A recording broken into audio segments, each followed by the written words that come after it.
I'm pretty so sure good. a Big Mac David is just a McDavid with 4 beef patties. You mean a Big Mac with 4 beef patties? Yeah, sorry. What's a McDavid? Right fucking now, I need it. I need a McDavid burger now. On today's Good Buds episode, we talk Austin is back, looking like Austin, scoring in many different ways, which is nice. We talk his McDonald's commercial with Connor McDavid, and if we find those burgers appetizing. The Leafs get 7 unanswered against Montreal, which is always nice. In Montreal, even sweeter. God of the Week, this is Egregious, Numbers Game 2.0, and news around the league. Let's go.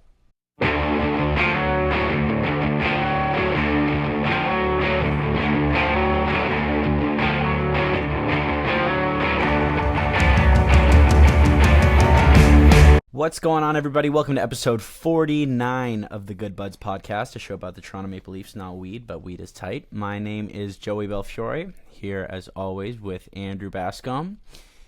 We're back in the win column. We can breathe. We're back. It is just so funny that our tenor of our episodes always depends on how the last couple of games went, not the first couple of games. Like, if that Dallas Stars game was on Saturday, we'd be like, oh, man. Yeah. But instead, it's a great victory against the hated Montreal Canadiens. Yeah, last episode was probably our most pessimistic episode ever. I think so. I agree with you. Yeah, I think it was. We were pretty sour on how they were playing. By the way, fairly. Like, it's not like we were, and then they immediately the next game don't look good as well. Yeah, the Dallas game didn't look great. No.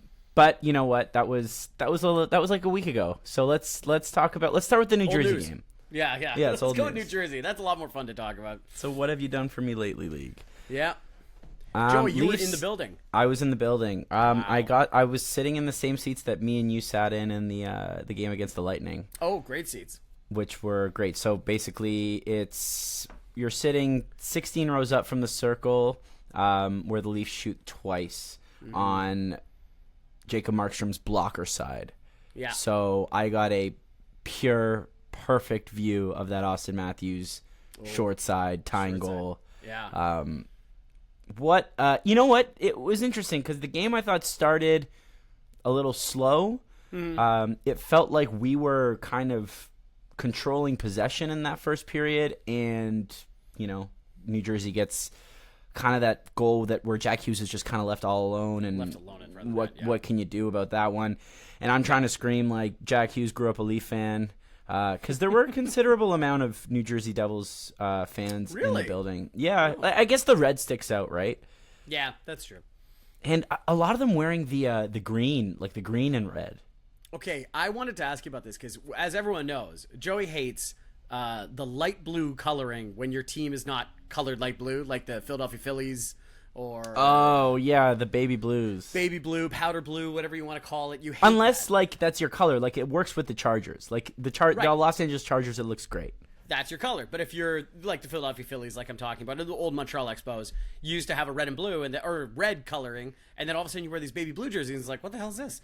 How do you feel about the New Jersey Devils being a red, white, and black team, having a green, secondary color on one jersey? Yeah, because it's like it's a thing they did when in the 90s. In the 90s, because I know the famous quote is the Mickey Mouse team or whatever that what Wayne Gretzky said about it, and it was legitimately one of the reasons they changed it because he was like, "Oh, fuck, the great one's coming after us." It doesn't look good. No, it looks weird. It's looks I mean weird. it's better than their jersey Oh, the script. I think that was an outdoor classic jersey. where it just says jersey. Yeah, jersey in like a script, like in Yeah. writing. Yeah, in cursive. In cursive. I don't know why we've just decided old hockey sweater, especially for teams that aren't around that long. Like, I get the original 6 having old jerseys because there used to be sweaters and that's what they wear and whatever. But the ones that are like, yeah, we were created 22 years ago. Here's a old hockey sweater. I don't get that.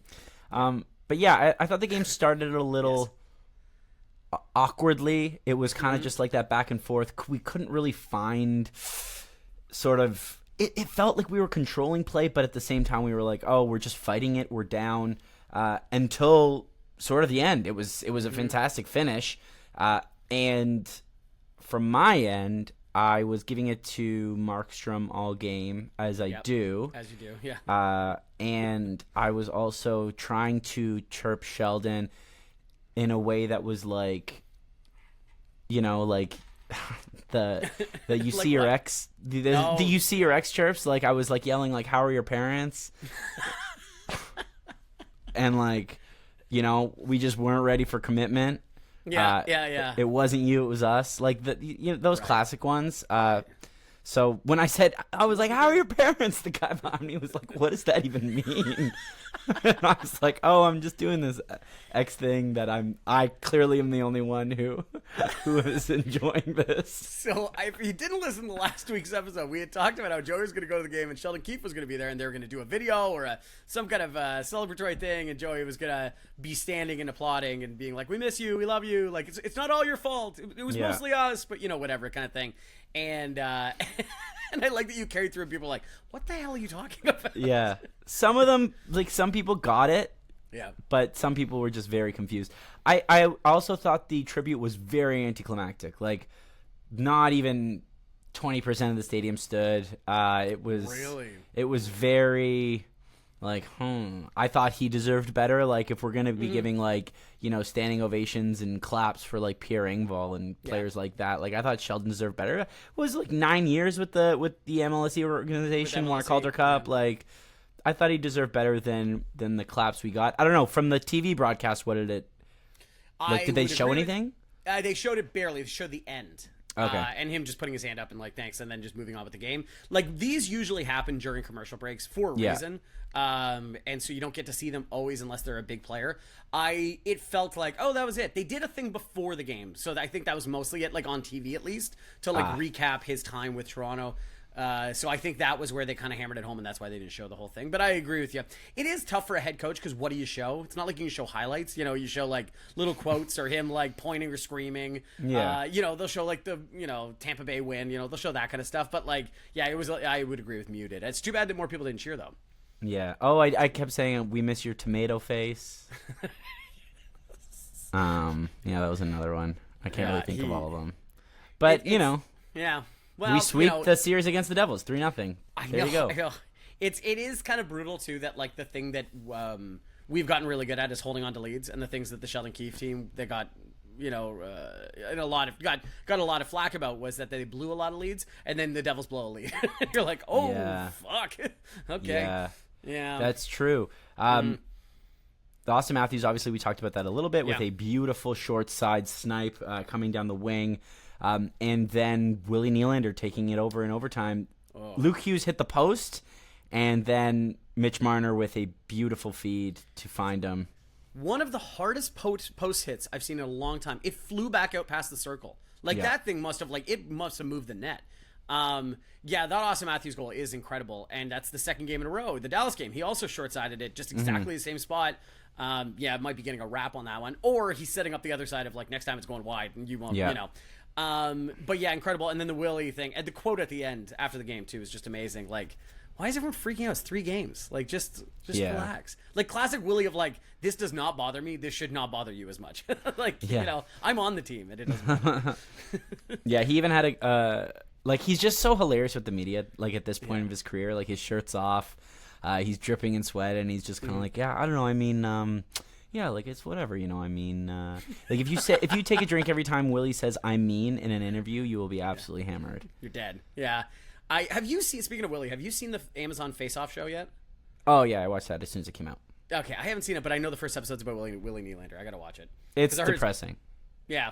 The rest of the show's good, like because it doesn't focus on the Leafs, but it doesn't focus on the season. It focuses on our first round matchup with Boston. Like the first episode is Willie and Pasta's friendship, and if you want to relive that series, go ahead. There are some interesting moments, but yeah, it was episodes 2 to 6 were much more enjoyable because you're like, whatever. I don't want to relive this. Yeah, someone reminded me of it. I'm like, oh right, I didn't watch that. And they're like, it's good. I'm like, cool. But then now hearing what it's about, I'm like, I think I'm good. I think I buried that pretty deep inside, and I'm not ready to open that up again. Yeah, like the Florida Edmonton stuff in the last 2 episodes is really interesting. I heard the access they got was pretty cool. So yeah, right fucking now, right fucking now. Dig in. Hey, you win the game. The breakaway is amazing. Willie just looked. It was so confident too. Like, of course it goes in. Like, just amazing. And that's just a great week for him too. breakaway central. Austin said it. I've never seen anyone get more breakaways in the league. And then he gets another one against Montreal, and that one was him just turning on the absolute jets. Yeah. And would have gotten a penalty shot on Lane Hudson's little hook there. But let's talk about that game. Obviously, we go down 3-0 against Montreal. You're like, again, oh my God, why does the team always play us so well? They're not that good. And then we rattle off 7 unanswered goals. 7. This is what we're talking about at the end of the Dallas game. Oh, what would the episode look like then? What would the episode look like after the first period of that game? We'd be like, burn this thing to the ground. I hate these people. Oh my God, 7 straight goals. And you know what? I will say, this is Eating Crow, maybe a new segment we can do, and just but Eating Crow is. I said one of the biggest concerns about the style that they play right now is that they play great defensive play and they hold leads really well. But when they're down a goal or two, you start to worry that they might never come back because they just don't score in the same rate that they did it from a year previous. And you go, God, they're never gonna get one. And then they score 7 straight, and I'm like, my bad. Eating Crow. All of them were really nice goals too. Like if you break them all down, so the first one was McMahon. He scores with nice stick. Which was hilarious. They were ribbing about the white tape. Yeah. That was awesome. What a shooter Bobby McMahon has become. What this needs like not only like an article, like a book. Like what happened here? What happened from being the most middling prospect on waivers multiple times to being one of the best 5-on-5 scorers in the league right now? Yeah, it's funny that a big story in the offseason was like, who's gonna replace Tyler Bertuzzi's goals? Yeah.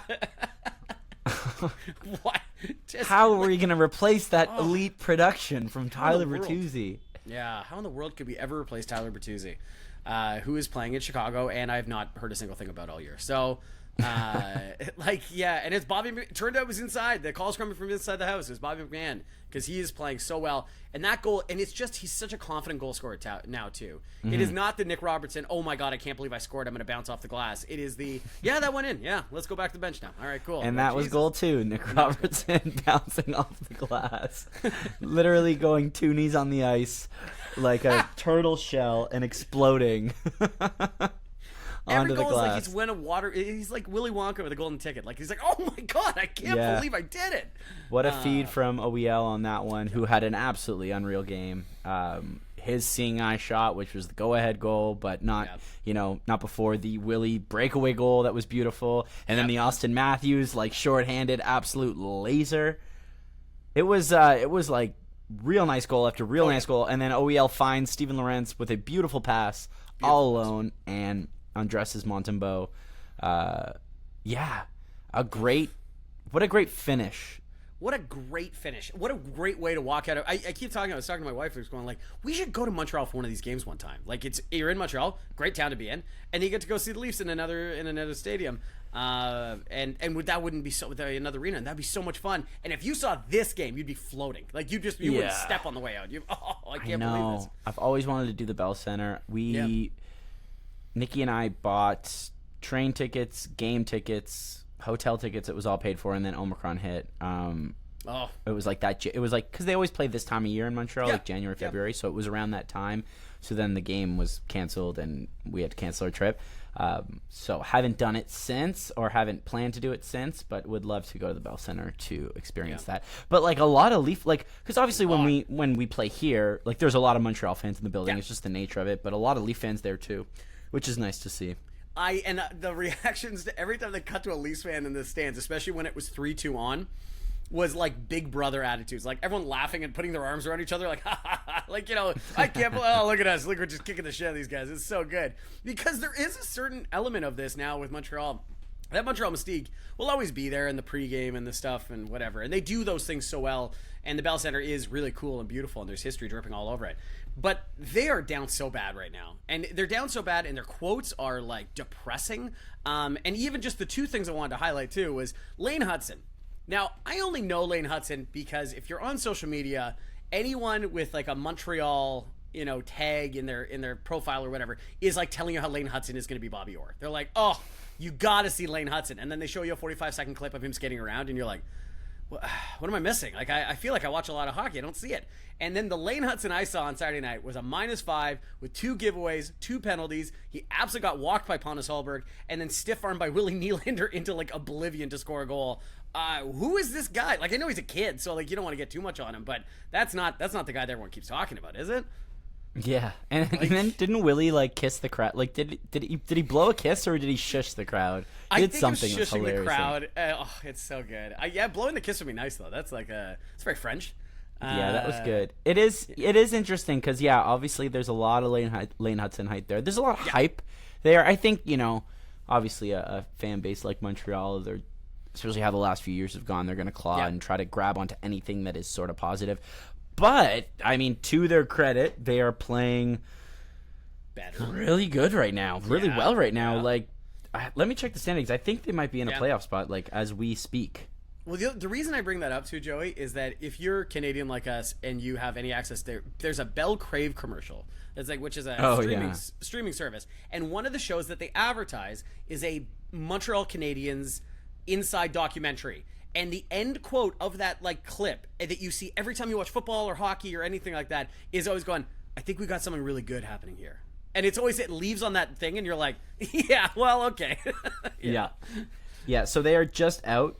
They were 1 point out of a playoff spot as we speak, but actually Boston just beat San Jose in a weird 1 o'clock Monday start. So I'm assuming that hasn't updated yet. So they're 2 points out, I believe. Okay. Well, so it's still very much a chance. With games in hand. Like, it's kind of crazy. There is a chance that every single Canadian team makes the playoffs this year. Wow. There isn't there isn't like a bottom feeder one. Right. Yeah, there isn't a normal Ottawa team or whatever, Yeah. Interesting. The only other one I wanted to highlight from the game, too, is I script this guy's name all the time, but they call him Wi-Fi because his name's crazy. Jack Guy. Jack Guy. Arbor Jack Guy, yeah. Jack Guy. Ryan Reese tried to fight him when it was 3-0. And Jack Guy keeps pushing him off, like, get the hell away from me. And then eventually points at the scoreboard, like, why am I going to fight you? And first of all, that's sad. It's too bad Ryan Reeves no longer gets people pretty fired up to fight him. Like, hey, I can fight, whatever what's that tall guy's name in New York that everyone wants to fight every game? Rempe, Matt Rempe. Rempe, yeah. It's like, there's no longer that. There's like, I'm not going to do that, man. You're like 38. And then points at the thing. In the end, it turns out to be hilarious because we scored 7 straight goals after he pointed. So it you could have done the same thing and pointed back up there. But yeah, I felt different feelings during the game about that and then after the game about that. Yeah. Maybe one day Ryan Reeves will fight again. Hey, maybe. I don't know. What do we see next? Like, I can name you 5 Leafs and you might take them over Ryan Reeves fighting next. Yeah. Like, honestly. Max Domi. Max Domi. Jake McCabe. Connor Dewar. Tanev? No, Tanev. No, Tanev doesn't fight. No, he doesn't really hit either. Have you seen those numbers? They keep bringing it up. Chris Tanev has like 4 hits on the year. Yeah, he's just like everyone thinks like, oh, this. Like I was talking to someone, he was just like, oh, he's like Luke Shen back there. Like, no, he's not. No, he's not. No. He is just Mr. Cool, calm, collected, like elite in your own zone, shut down D. Yeah. Body positioning rather than body force. Right. Great stick. Great stick, and he's a way better passer than I thought too. He's a way better skater. I'm so sorry. This is like a Shaq unfamiliar with your game kind of thing because I didn't really understand fully what we were getting. The block shots, he is so clearly a far and away above in the block shots. And you know who's in second? His brother. So I don't know what I don't know what Leslieville did to those kids growing up, but like, holy smokes, they love getting in front of the puck. While we're talking about the offensive production, let's just do God of the Week now. Oh, God of the Week. Obviously, we're looked upon as, kind of gods here, to be honest. All right. Yep. 4 goals in his past 3 games. He's starting to heat up. Pretty good. Mr. Austin Matthews. Oh, right. Is my God of the Week. It's not only the numbers that are there, it's the way in which he's scoring. It's looking more like vintage Austin Matthews. Yeah. We're a few weeks removed from injury talk now. So you're starting to get the sense, okay, maybe he is feeling all right. Yeah. And he's going to be able to battle through this. Knock on wood. Yeah, knock on wood. Everyone knock on wood at home, too. For the rest of the year, hopefully. Yeah. But it's the way in which he's scoring, which is what's so encouraging to me. We're seeing the shot that is just all world, and Vintage we're seeing Austin, yep. it both the wrist shot, the snap shot, the slap shot. I said both for three things, so that doesn't make any sense. But Both you know what I mean. It's just vintage Austin Matthews is back, and that's good enough for my God of the Week. Oh, I don't blame you at all. Okay, so I'm glad you're bringing this up. So I really want to get an Austin, and I think I have to make this because I don't think it exists. But I want to get I know you weren't big into wrestling growing up, but Austin, I was. Steve Austin. Okay, so Steve Austin. I don't need to explain who Steve Austin is to you. Yeah. Stone Cold Steve Austin. He had a very famous shirt that said Austin 316. Yeah, and because that's the bottom line. Because Stone that's the Cold bottom said line so. because Stone Cold said so. Yeah. Absolutely. Okay, so you're very familiar with the game. Okay, It was until they went when they removed the F from WWF. I was gone. Yeah. I was out. That's because you hate animals, right? And Yeah, you're like, 100%. The World Wildlife Federation? Fuck that. No, that was just like around the time where I lost interest. I don't know what age I was, but like in the Attitude Era, I was like, I was a prepubescent child rearing for like DX, like everywhere we're the at school. same I'm like, yeah, woo! I can just see it now. We're the same generation, so I agree with you. I think we grew up on the same one, and then I want to get an Austin Matthews shirt that says Austin but spelled Austin Matthews. Yeah. And then I don't know what to do with the numbers because it can't be 3:4 because that doesn't really make any sense with 316. Yeah. I was thinking 416, maybe like 416. 416, or you can go 3416, which is Austin and Mitch. Yeah, that's true. You could do that and then put because Marner said so or something on the back. I don't know. Like, I'm envisioning something. So if anyone's listening and can help me with this, how do I nail this? Because I really want the Austin AUSTON something 316 shirt. I do like the 416 is nice. Yeah, because then That it would makes have sense. 4:16. Yeah, okay. I'll think about it. I'm gonna keep working on it. But yes, God of the Week, Austin Matthews. You're talking about the way he spells his name, Austin with the O. You know, his middle name is Taylor, and he spells that insanely too. No, Or I guess how his is it parents spelled? do. Talor. Oh no. There's no Y. Tyler. Oh god, yeah. We're just lucky we got Matthew spelled normally. Yeah, I'm sure we're going to be talking about Austin Matthews in a little bit here too. So we're not done talking about him now. But my God of the Week, I don't need to really keep going on. It has to be. I think Willie Nylander is probably also a God of the Week. He's back, played incredible, and he's back, and that's the biggest thing. He broke out of a streak that I think most people. Most good players or most players would want to have. That's a cold streak. That's great, but it's not him. He didn't look like himself, even more than the numbers. He just didn't look like his normal free skating self. And when he has the breakaway to win the game with the Devils, you just know that puck's going in. That was just so exciting. And so Willie Nylander, you're my God of the Week. Yeah, 27 goals in the year now, which is tied for second in the league behind Leon Draisaitl with 33. He's tied with. We talked about this a bit ago, like. If you were to, I think we talked about it like the first 10 or 15 games of the year, like if you were to bet on who would win the Rocket, and you said Draisaitl, so he's up there, cleared by 6, and I said Kyle Connor, who is now down to 6th with 26. But it's interesting to see like Sam Reinhart, usual suspect from last year. You thought maybe he would have a step back year. Mark Scheifele sniping some, and then Austin is coming.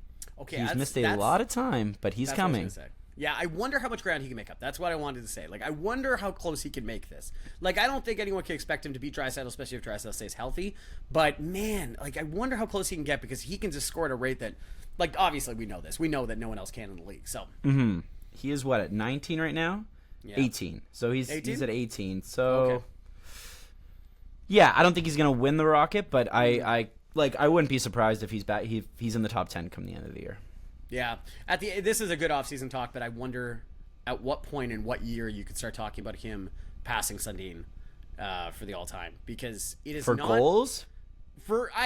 It has to be goals, but you could start, especially in this contract coming up, it could be something. That you can definitely 2 to 3 years probably. Yeah, which is just crazy. It feels a lot like the Ovechkin talk, where you go, oh, it's got to be a little while, and it just sneaks up on you, and you go, oh my God, it's going to be next year, isn't it? Oh, it's going to be this year, kind of thing. So, that'll be a good off-season talk. But that's just incredible.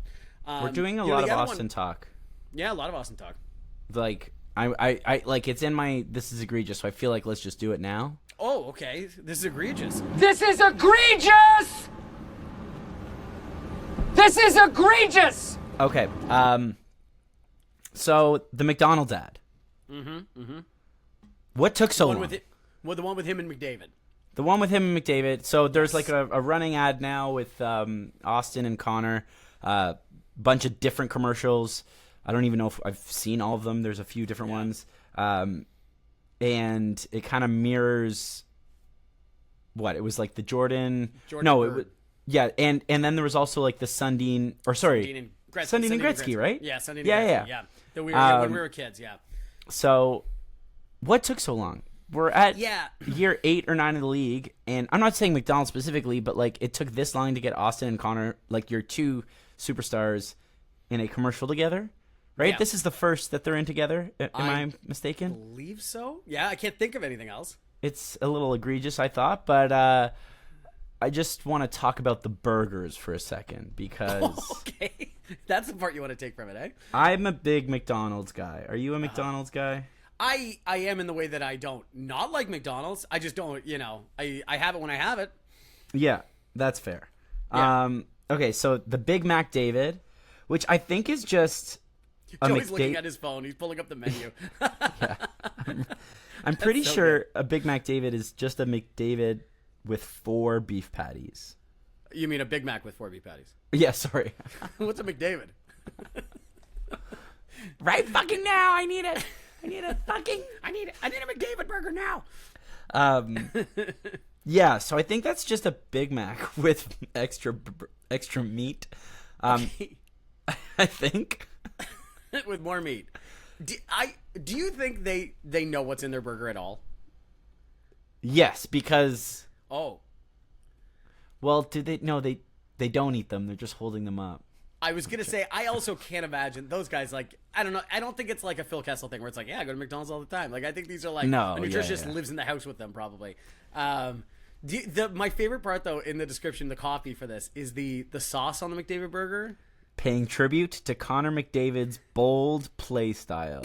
What the fuck does that mean? I wouldn't call Big Mac sauce bold. I'd call it like classic.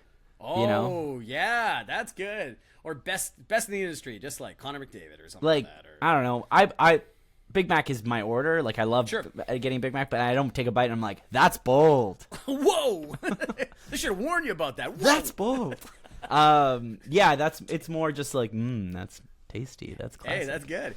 Well, just like, it's good, just like Connor McDavid. Yeah, and it's elite. It should have been like, and it's elite, there you just go. like Connor McDavid. Yeah, that's And good. then the Smoky Quarter Papi, which is a stretch, but I guess Yep. they didn't really have anything else. A barbecue quarter pounder with smoky barbecue sauce, bacon, crispy onions, and cheese, reflecting Austin Matthews' fiery on ice energy. Yeah, okay. Sure, yeah. Between the two of these, so you're a Big Mac guy, you just said. Do you feel like a traitor when you order it now? Because you're like, oh, this is an Edmonton Oiler burger. No, Okay. because I don't get double Big Macs. That's Oh, insane. right, yeah. I get my classic order is a Big Mac combo with 6 McNuggets. Oh, wow. Yeah. Nice.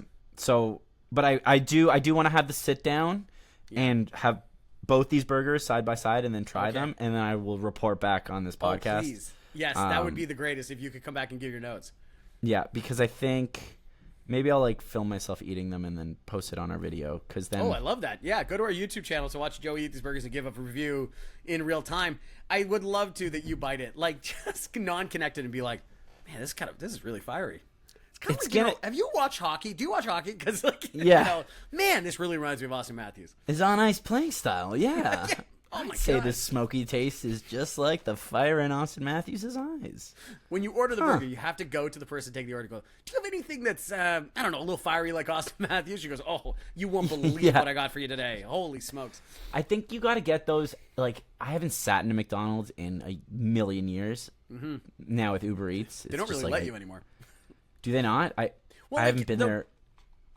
We live both in a pretty urban, dense environment, and I imagine there are ones that you could drive to, and there's a parking lot and stuff like that, and you go in and have a burger. But the one at this is neither near close to our house, so we can say this. The one at Dundas and Bathurst, I think, closed for COVID and just never opened again. Like you can't walk into there; they just hand you the thing out the door, like go. I feel like that's where most of my Uber Eats ones come from. There you go. Oh, nice. Okay. But then you got to account for travel. So if it's like, I guess I'll pay for priority when I. Oh, there you go. when Yeah, I do take it out of the show's budget. Yeah, exactly. But that's my This Is Egregious. What took so long? Because clearly we have a lot to talk about it. Absolutely. You know what? I will say this is not egregious. This is the best part of the commercial. Austin Matthews has a little like M ear piercing. I did see that, and that is so good. Whatever intern was like, we got these earrings. Does he want to wear one? It's such a good idea. I did see that. This is egregious. Okay, this goes back to the Montreal game as well.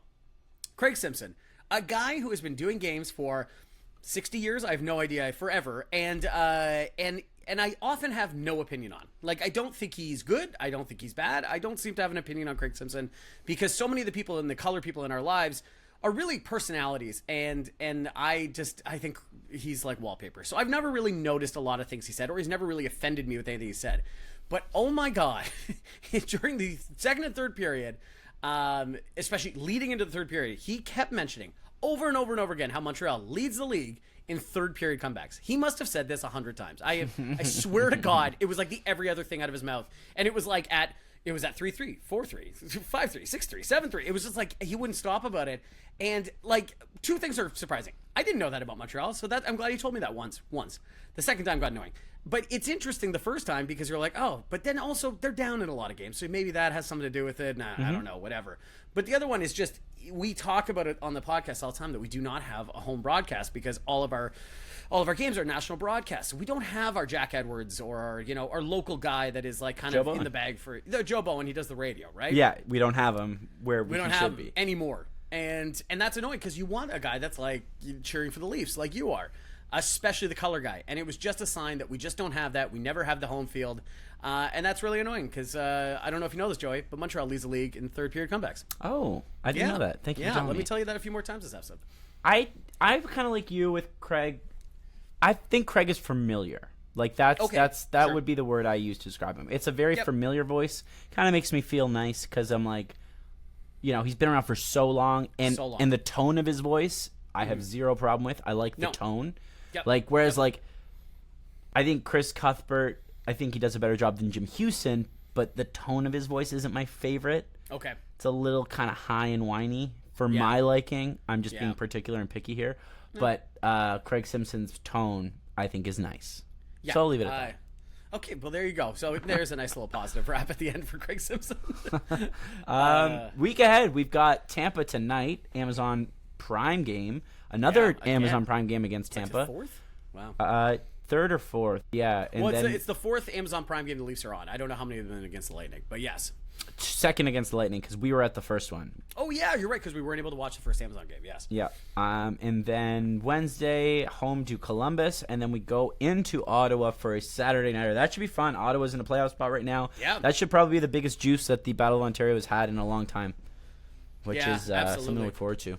Hey, if we're beating Ottawa, knock on wood, if we're beating Ottawa, there's a player on that team that really loves getting into stupid fights in the third period when they're down and they can't come back. So maybe Tkachuk. Ryan Reeves. Yeah, Brady Tkachuk. Brady Tkachuk just loves fighting nameless idiots every time he's like, we can't let this happen, and it's 5-2. Yeah. And you're like, okay, way to go, Brady. So Ryan Reeves, heads up, man. Just maybe it's your time. Yeah, I don't know. You know the other thing, have you been following this story about the Ottawa arena build? That's been happening for like 10 years where they can't figure out where the hell they're going to build this stadium or this arena. I keep using those words interchangeably. And they're finally now like, okay, I think we got the spot. you're like, what year is it? Is it in the city? Because Canada's like 27 minutes out of the city. So right now, the Senators have the furthest stadium from the center of downtown of a city that they call home of any place in the NHL. That gets a little tough because the Florida Panthers don't. That's not a city, you know what I mean. So it's like kind of tough that how close is it to Miami, probably, yeah. So that's a little tough, but it is. If you've ever done it, it is hilariously far. Like you can't believe how far it is. It's a reason not to go to Ottawa because you're like, oh, okay, I'd go to Ottawa, I guess, for a night, and then you're like, oh no, I actually have to travel 30 minutes. I'm not gonna go to Canada. Yeah, it's like hosting the games in like deep Etobicoke if you're like it's the Toronto Maple Leafs. Even further, it'd be like. Oh yeah, it is. It'd be like having a game in Markham. Yeah, which is just crazy. So they finally have it because they have a new owner who's like really rich, but also Ottawa has a lot of government land. It's kind of a boring story, but it's just unbelievable how much it keeps stretching. So they think they have it. Congratulations to them. The Sens. The Sens. The Should be good, though. Sens. Joey, are you warmed up? Are you ready to do a numbers game? Yeah, let's do it. A new version of the same game from last year where I pick a number between 1 and 99, and Joey has to name 2 Leafs who have worn that number. He cannot name a player who's currently on the roster, and I will let you know there is more than one player that has worn this number. Okay. For any number he can't name, we are going to donate $10 to the You Can Play Project, a foundation working for all that can play in hockey. Okay. Well, now it needs to... Why did it not load? There we go. All right. The number this week is going to be number 55. Now, I've got I'm two. gonna I've say- got my 2. Nice. You got 2? Okay, so I obviously know one is a layup. And because while we can't name players from this current roster, there was a very recent number 55. Yeah. But Joey, okay, let us know your 2, and then we can work on the extras. Mark Giordano, most recently. Yep. And Jason Blake. And Jason Blake. Big free agent signing, Jason Blake. And didn't Danny Markov wear 55? Well, give me a second now, because now the website has crashed on me. Oh, there we go. Okay, here are other players that had it. Ben Hutton wore it in 2021. Andreas Borgman in 2018. Rick Jackman in 2003, 2004. Okay, Danny I remember that. Markov for 3 years, 1998, 2001. So you would have gotten 3 for sure. And the other one that I didn't know if you were going to get, well, 2 more, is Larry Murphy wore it in 96, 97, a very famous year because everyone hated Larry Murphy and wrote him out on the rails. And then the other one for 11 straight years was Drake Barahowski from 1993, 2004, wore it, number 55. Damn. I know. So there you go. All right. Kind of a popular number. Yeah, it is a good number. A working man's number. Everyone, any doubles. People love doubles. They love 88, 77, 66, 55. So there you go. We've had obviously we've had an 11, we've had a 22, 33, 44, 55. Not a 66. No one will ever wear that. No 99. 77. I don't think so. That's Have we ever had it? Well, I have it open number, here. but I don't Give me a think second.